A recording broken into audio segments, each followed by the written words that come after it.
میرے پاس پروفیسر عبد الغنی فاروق کی ایک کتاب ہے، اس میں ایک نو مسلم عیسائی کا تذکرہ ہے. جن لوگوں نے غیر مسلموں نے اسلام قبول کیا ان پر پی ایچ ڈی کیا انہوں نے.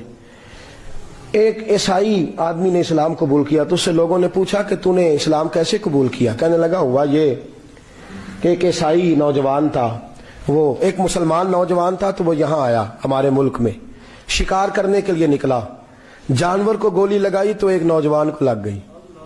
اب وہ چاہتا تو بھاگ بھی جاتا، لیکن وہ بچہ اٹھایا اس نے، اس کا گھر معلوم کیا، گھر گیا، گھر والوں کو بتایا کہ مجھ سے غلطی ہو گئی. کہنے لگا نہیں، تو نے جان بوجھ کے مارا ہے.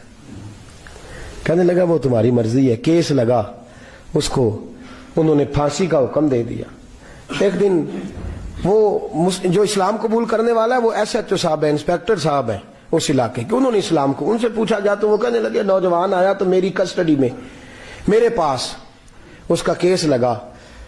میں جتنے دن وہ اس کی تفتیش کرتا رہا میں دیکھتا کہ وہ بڑا دھیما ہے، نماز سے بڑی دلچسپی ہے، درود شریف سے بڑی دلچسپی ہے، قرآن پاک سے بڑا پیار ہے اور باتوں میں بڑی مٹھاس ہے. اور کہتے ہیں جب میں نے اس کو کہا ایک دن کہ یار تو بھاگ جاتا، تجھے کیا ضرورت پڑی تھی مصیبت کو گلے ڈالنے کی؟ مجھے پتا ہے تجھے غلطی سے ہوا، تو پہلے جانتا نہیں تیری دشمنی کیا ہوگی.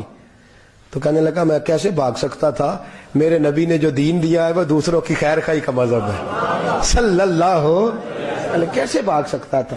کہتے ہیں خیر سزا کا حکم تھا، جیلر اور میں دونوں اس کی دیکھ بھال کرتے. ایک دن ہمیں اس سے پیار ہو گیا. ایک دن کہنے لگا ایک مسئلہ ہے، اس کے تو گھر کو میں نے اجاڑا ہے، میری وجہ سے کوئی اور گھر بھی اجڑ جائیں گے. کہا وہ کیا؟ کہنے لگا کئی لوگوں کی امانتیں میرے پاس، مہربانی کرو مجھے 2-4 دن کا ٹائم دو، میں وہ امانتیں دے آؤں. یا کچھ لوگ ہیں میرے جاننے والے، ان کے سپرد کار ہوں. کہتے ہیں ہمیں اس کے سے پیار ہو گیا تو ہم نے اس کو جانے دیا.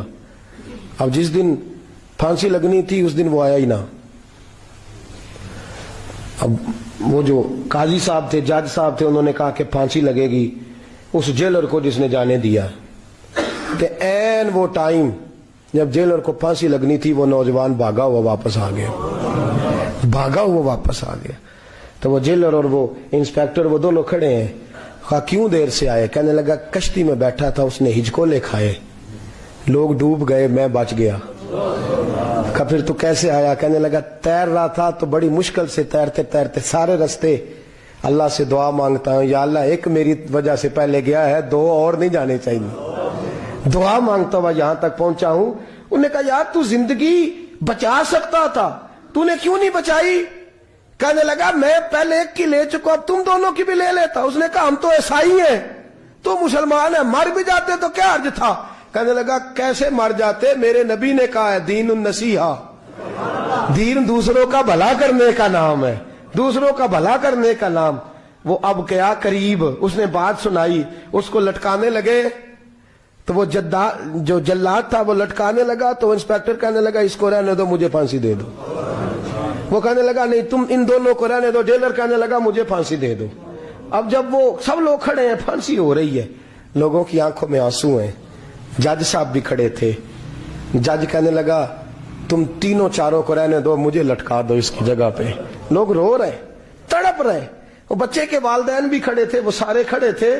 وہ جلاد جو پھانسی دیا کرتا ہے جسے کبھی رحم نہیں آتا، وہ رسی چھوڑ کے پیچھے ہو گیا. لوگوں نے کہا تو کو پیچھے ہو گیا؟ کہنے لگا اگر یہ مرے گا تو میں بھی مروں گا، مجھے پھانسی ملے گی. تڑپ اٹھے سارے لوگ، آنکھوں میں آنسو آئے. جب سارے روئے تو بچے کا والد آگے بڑھ کے کہنے لگا قسم ہے اللہ کی عزت کی، اگر تیرا یہ رنگ ہے تو محمد عربی کا کیا رنگ ہوگا صلی اللہ علیہ وسلم. سب لوگ کلمہ پڑھ گئے، مسلمان ہو گئے.